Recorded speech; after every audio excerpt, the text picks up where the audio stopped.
Hey, Venture, it's time for the update from the preacher. All right, now listen, there is a lot of confusion still going on about whether we can meet or not meet. And I want you to understand a little bit about the process we as pastors are going through to determine when we're going to get back together physically as a church. Okay, so we had a meeting Thursday night. It appeared that the governor's order made a way for us to gather to worship. If you're looking at it, it's actually section 6, A, paragraph 2. But there's a mix of opinion on that. So as we're sitting here today on Friday at actually shooting this at 12 o'clock, I've been in touch with the district attorney for our county, different county officials. I have communicated out to police chiefs. Many of the pastors around the county that are working with me on task force have all been in communication with one another. we actually talk to one another a lot every day, trying to figure all this out. But it comes down to this, okay? As pastors, we understand the Bible commands us to meet together. That's a command. But the Bible also commands us to submit to governmental authorities. For instance, Romans 13. And so we have right now a collision of those two commands. And so what are we to do? Our opinion right now is that under the leadership of the Spirit, we need to be able to know that when we meet together, that the vast majority, all right, that the majority of the lost people in our community do not feel we are threatening them with COVID-19 by us gathering together. That we would gather together and that would cause a big spread among us that would then spill out into the community.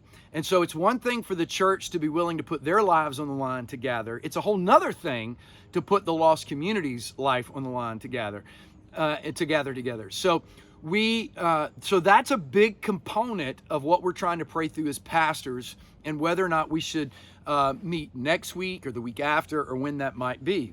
The other complication, and what do we do if the governor continues to tell us that we cannot meet beyond his current order that expires in a few weeks?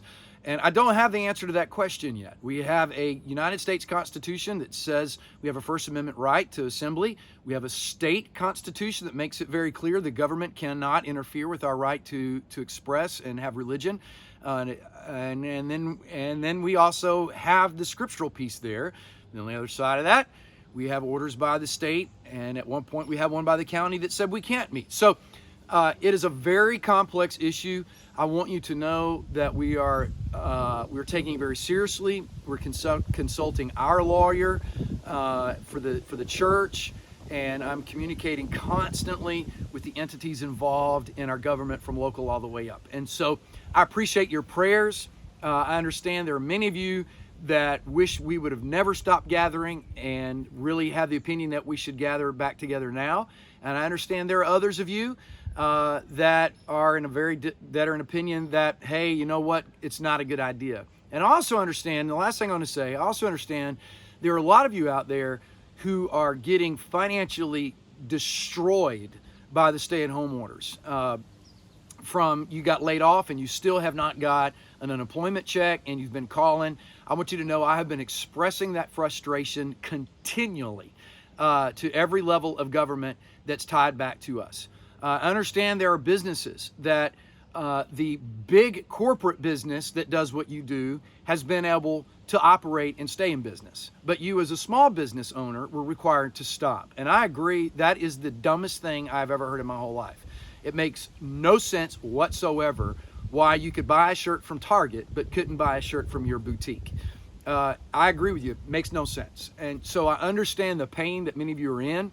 And I want to encourage you, if you're in a financial hardship or you're in a place where you can't buy groceries, you can't pay your bills, the offerings at Venture have been awesome. God is using you and your giving and has put our church in a position we can help, okay?